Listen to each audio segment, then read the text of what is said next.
The Prophet Muhammad, peace be upon him, was subjected to criticism, ridicule, and slander. People created suspicion about his character and his message. So the question is, what was the Prophet's response to such behavior, which we call blasphemy? And what is the Quranic approach to blasphemy? There is a verse in the Quran which tells us that after listening to the Prophet's recitation of the Quran, some people said to him, "He is certainly mad." And the following verse says that yet the Quran is a reminder for all mankind. So this verse does not say that those who disrespect the Prophet should be punished. Rather, it offers logical refutation. It means if you think that the Prophet is indeed mad, then reflect on the prophetic message, which is the Quran. Can a madman devise or impart the wisdom contained in the Quran? The Quranic way to respond to disagreements is by providing intellectual reasoning for one's perspective and not demanding that the critic be eliminated or the critique be censored or banned. Punishment and banning will not help because the objection put forward by the person would still remain unaddressed. So what we call blasphemy is actually difference of opinion, and it invites intellectual discussion. And if we become angry, then we are proving that we don't have strong arguments in favor of our perspective or our point of view. And the Prophet adopted this Quranic principle.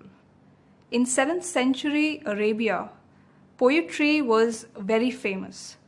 And biographers of the Prophet tell us that several people composed poems to ridicule the Prophet. One person came to the Prophet and triumphantly announced, "He is the condemned one. We disobey him. We disagree with his teachings, and we abhor his religion." So what was the Prophet's response to such satire and derision? The Prophet dealt with all of this very creatively. He asked his companion, Hassan ibn Thabit, to compose poems to respond to such disagreements and disapprovals of the Prophet and his message. So the Prophet's way was an idea in return for an idea, a statement in return for a statement.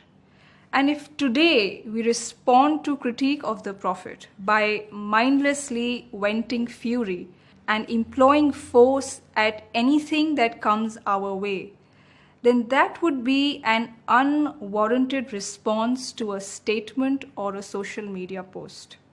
And the Quran calls it transgressing one's limits or exceeding one's bounds. And another very prominent Quranic approach to insult is avoidance. The Quran counsels the Prophet, ignore their hurtful talk. This is why we see that the Prophet never made a hue and cry over the inflammatory remarks passed at him. He never said that my sentiments have been hurt. People are pouring scorn at God's Prophet. The Prophet never said any of these things. Rather, he simply avoided. And there is immense wisdom behind this approach, which is expressed in a saying of Hazrat Umar Farooq. He said that falsehood dies by being silent about it. And today this approach needs to be adopted all the more. Prophet's life and sayings have been preserved in books of his biographies and his traditions. So if someone makes a statement about the Prophet, it can always be judged based on the record of his life and sayings. And if this imputation does not find support in the corpus of the Prophet's life and teachings, it would automatically be discarded and stand rejected. So, by being silent about falsehood, we make it lose steam. And someone has very rightly said that scandal ever improves by opposition. So the Prophet was known for being very generous and large-hearted. He forgave people for all the wrongs that they committed against him. There was a person called Abdullah ibn Zibari. He composed powerful poems to ridicule the Prophet. But in the end, the Prophet forgave him. And the Quran says that the Prophet was a mercy to all mankind, which means that he was a person who forgave people in spite of facing atrocities. He remained compassionate toward them, and he accepted people instead of declaring them as others and seeking to destroy them.